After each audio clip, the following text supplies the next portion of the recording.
Eu estava comentando com um colega aqui do trabalho que nós estamos lendo o Pentateuco e eu lembrei que em determinado momento eu acabei me deparando com um texto muito curioso, o texto da construção do tabernáculo.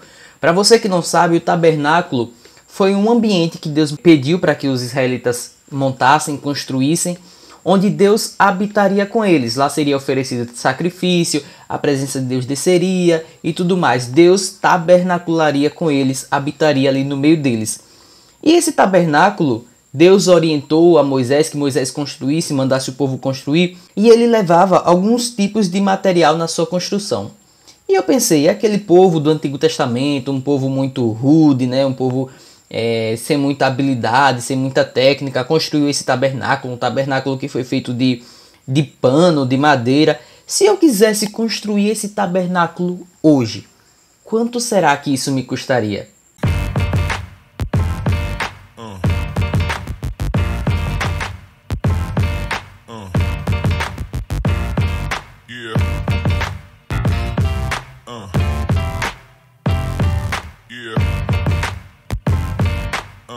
Esse é um canal de teologia que não tem o intuito de te transformar em um acadêmico, tem o intuito apenas de expor a minha opinião. Então, se você não é inscrito no canal, considere essa possibilidade e nos dê essa moral. A passagem sobre os tabernáculos e do que ele precisava para ser construído, quais materiais seriam usados nele, está no livro de Êxodo. Basicamente em Êxodo do 25 ao 27, Êxodo capítulo 35 até o capítulo 38. Nessas passagens nós conseguimos encontrar os materiais utilizados na construção do tabernáculo, desse ambiente onde Deus habitaria no meio do povo. E nós conseguimos coletar alguns desses materiais, né, puxar a lista, fazer o checklist do que foi usado. Eu vou mencionar para vocês agora o que é que foi usado e depois eu vou fazer toda uma adaptação para que a gente possa entender mais ou menos quanto que eu gastaria para fazer a construção desse tabernáculo hoje. Então foram usados os seguintes materiais. Primeiro, metais preciosos. Foram eles ouro, prata e bronze. Peles e tecidos. Linho fino retorcido, lã azul, púrpura e escarlate. Peles de carneiro tingidas de vermelho. Peles de texugo e pano de pelos de cabra. Vá decorando. Foi utilizado também madeira, mais especificamente a madeira de uma árvore chamada acácia. Alguns óleos e especiarias também foram utilizados na construção do tabernáculo. Por exemplo, azeite de oliva para as lâmpadas e especiarias para o óleo de unção e para os incensos aromáticos. Lembrando que de todos esses materiais, alguns eu não consegui consultar quanto que custaria. Porque, por exemplo, como é que eu vou saber quanto que custaria hoje em dia uma pele de texugo? Então, alguns materiais eu não consegui consultar, mas mesmo assim você vai conseguir ter uma base de quanto que custou esse tabernáculo se eu fosse fazer ele hoje em dia, e o valor vai te surpreender. Para eu conseguir calcular, primeiro eu precisei descobrir quanto de cada material que foi usado. E a Bíblia, por vezes, ela tem uma linguagem muito arcaica a depender da sua tradução. Então foi necessário nós fazermos a correção das unidades de medidas que foi utilizado ali por Moisés no Pentateuco, no Velho Testamento, mais especificamente ali em Êxodo. Por exemplo, Moisés conta que foi utilizado 29 talentos e 300 ciclos de ouro na construção do tabernáculo. Um ponto que eu preciso mencionar é que esses materiais que nós estamos abordando aqui, muitos deles não foi no tabernáculo em si, mas dos objetos que estão dentro do tabernáculo, como por exemplo a Arca dos Testemunhos, né, que muita gente conhece como a Arca da Aliança, o candelabro e tudo mais. Então, não só o tabernáculo em si, mas daquilo que estava dentro do tabernáculo, certo? Então, voltando, 29 talentos e 330 ciclos, certo? De ouro. Então, o que isso representa? É mais ou menos o valor de 1000 quilos, 1 tonelada. Então, foi usado 1 tonelada de ouro na construção do tabernáculo. Lembrando que também o ouro foi utilizado também para os objetos dentro do tabernáculo. Prata foi utilizada 100 talentos e 1775 ciclos. Isso corresponde a mais ou menos 3,5 toneladas de prata. Foi utilizado também 70 talentos e 2.440 ciclos de bronze, que corresponde mais ou menos a 2,5 toneladas de bronze. A quantidade de peles e de tecidos usados no tabernáculo não é especificada na Bíblia, mas nós pressupomos que, obviamente, tinha que fechar toda aquela estrutura do tabernáculo que foi erguida com esses materiais que foram mencionados. Por exemplo, a lã de 3 cores, que era o azul, a púrpura e a escarlate, e o linho fino, foram usados para as cortinas internas e para o véu do tabernáculo. Já o pano de pelos de cabra foi utilizado na cobertura do tabernáculo. Nós diríamos que é aquilo que fechou o tabernáculo, seria o telhado do tabernáculo. As peles de carneiro tingidas de vermelho e as peles de texugo foram utilizadas na cobertura externa do tabernáculo. Era um outro tipo de cobertura que precisaria também ter ali, ser feita. Então foram utilizados esses materiais para fazer esse fechamento. A Bíblia também não menciona a quantidade de óleos e de especiarias utilizadas para o funcionamento do tabernáculo. Mas o que nós sabemos é que, por exemplo, os azeites para o candelabro, ele tinha que ser em quantidade suficiente para que não deixasse o fogo apagar, porque precisaria ficar acesa aquelas lâmpadas 24 horas por dia. Embora as especiarias para o incenso e para o óleo da unção também não serem mencionadas qual a quantidade que levou, nós sabemos que os componentes que vinham nessa especiaria era mirra, canela, cálamo aromático e cássia. E por fim, para fechar tudo isso, tem as pedras preciosas, que a Bíblia também não especifica qual a quantidade dessas pedras. Mas o que sabemos é que elas foram usadas para cobrir o peitoral do sacerdote, que é aquele que fazia expiação pelos pecados do povo. Então, sabendo mais ou menos a quantidade desses materiais e quais são eles, nós podemos ter uma estimativa de quanto que custou esse tabernáculo. Eu fui pesquisar quanto que estava valendo esses materiais hoje em dia. Por exemplo, o ouro, que a Bíblia vai mencionar que era 1 tonelada, né? Eu estou aqui olhando para baixo porque eu estou com o notebook aberto para consultar os valores que estão hoje nesses materiais.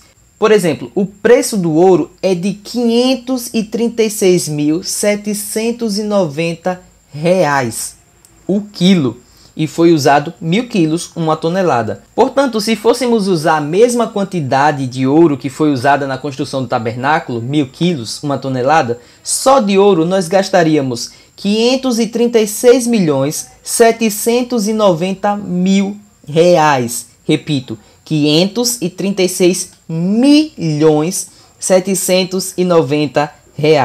Mas, fora isso, temos outros metais também, como por exemplo a prata, que foi, eu falei que foi 100 talentos, mais 1.775 ciclos, que corresponde a 3.500 quilos, ou seja, 3,5 toneladas. A prata está em torno de R$3.000 o quilo. Portanto, considerando 3,5 toneladas, isso custaria uma bagatela de R$10.500.000. Vá calculando. Bronze, para a gente finalizar os metais preciosos. O bronze, ele está custando R$50 o quilo e foi utilizado 2.500 quilos ou 2,5 toneladas. O que quer dizer que se nós fôssemos usar a mesma quantidade de bronze, nós gastaríamos 125 mil só de bronze. Nós partimos então para os tecidos. Por exemplo, o linho fino utilizado, embora a Bíblia não diga a quantidade específica, a gente pode calcular mais ou menos uns 500 metros de tecido para a construção desse tabernáculo. Se formos considerar o preço médio do linho puro, que é de R$ 159 por metro, levando em consideração 500 metros utilizado, nós gastaríamos só de linho fino R$ 79.500 apenas de linho fino. Obviamente, eu não consegui achar quanto que custaria a pele de texugo, nem um pano de pelos de carneiro. Esses materiais eu não consegui localizar o preço por motivos óbvios, não é? Eu não consegui localizar também a madeira de acácia. Não sei porquê. Será que essa madeira não é utilizada hoje em dia? Eu não entendo muito desse negócio de madeira. Não sei se hoje em dia essa madeira ela é frequentemente utilizada ou se é uma madeira que ninguém usa mais. Acontece que eu não consegui localizar quanto que custa hoje a madeira de acácia. Então nós partimos para os óleos e especiarias. Por exemplo, o azeite de oliva para a iluminação e para ser usado como um óleo de unção, embora a Bíblia não mencione a quantidade específica, a gente sabe que esse azeite ele deveria servir para não deixar as luzes apagarem, como já mencionamos antes. Então nós colocamos aí em torno de 100 litros, que deve ser a quantidade suficiente para que não deixe o óleo ser consumido e as luzes apaguem e ainda ser utilizado como óleo de unção. Já visto que para ungir alguém, geralmente é uma quantidade razoável. Então, considerando o preço médio por litro do azeite de oliva, que está custando R$30, se nós formos aderir 100 litros, nós pagaremos R$3.000 apenas de óleo, para não deixar o fogo se apagar e para fazer a unção. Por fim, em relação às pedras preciosas, eu também não consegui fazer essa cotação. Por exemplo, eu não sei quanto que custa hoje uma pedra de ônix, o quilo da pedra de ônix. Eu nunca vi essa pedra, na verdade. Ninguém nunca mais falou sobre essa pedra. Talvez não seja mais usada. Acontece que eu não consegui descobrir. Então vamos levar em consideração apenas os materiais que nós conseguimos cotar, que são eles os metais preciosos, que é o ouro, a prata e o bronze, os tecidos, que é o linho fino, e o azeite de oliva. Então, recapitulando, todos os metais preciosos juntos está custando 547 milhões e 415 mil reais. Os tecidos eu já mencionei que é 79.500 e o azeite de oliva 3.000 reais. Juntando tudo isso, nós gastaríamos para construir um tabernáculo hoje 547.497.500 reais. Caro, não é? Mas naquela época todo mundo ajudou, todo mundo colaborou com doação, com participação na construção, com mão de obra, trabalho braçal. No fim disso tudo, Moisés, para quê? E daí? O que é que eu tenho a ver com esses valores? Deus pediu para construir esse tabernáculo para que ele pudesse habitar no meio do povo. E nós podemos ver como Deus é exigente e como Deus ele é caprichoso em algumas coisas. É um tabernáculo extremamente valioso. E Deus poderia não morar nesse tabernáculo aqui, embora ele fosse muito precioso e muito luxuoso. Mas Deus poderia morar, por exemplo, nas estrelas. Que grandiosidade! Deus poderia morar no sol. Que magnífico! Deus poderia, inclusive, continuar morando nesse tabernáculo aqui. Mas esse tabernáculo era apenas sombra do que haveria de vir. Deus é todo poderoso, Deus é todo detalhista, mas Ele escolheu morar em seu coração. Ele escolheu morar dentro de você. Deus não precisa mais de um tabernáculo para estar no meio de nós. Deus não precisa mais de um templo para estar no meio de nós. Deus está dentro de você. E melhor ainda, Deus quer se relacionar com você. Deus quer criar uma comunhão, uma amizade com você. Porque não importa as estrelas, não importa o sol, não importa os materiais preciosos, não importa os tecidos finos, não importam os óleos e as especiarias, não importa o quão valioso eles são. Você importa mais para Deus do que qualquer uma dessas outras coisas. Que Deus abençoe a sua vida, um forte abraço e até a próxima.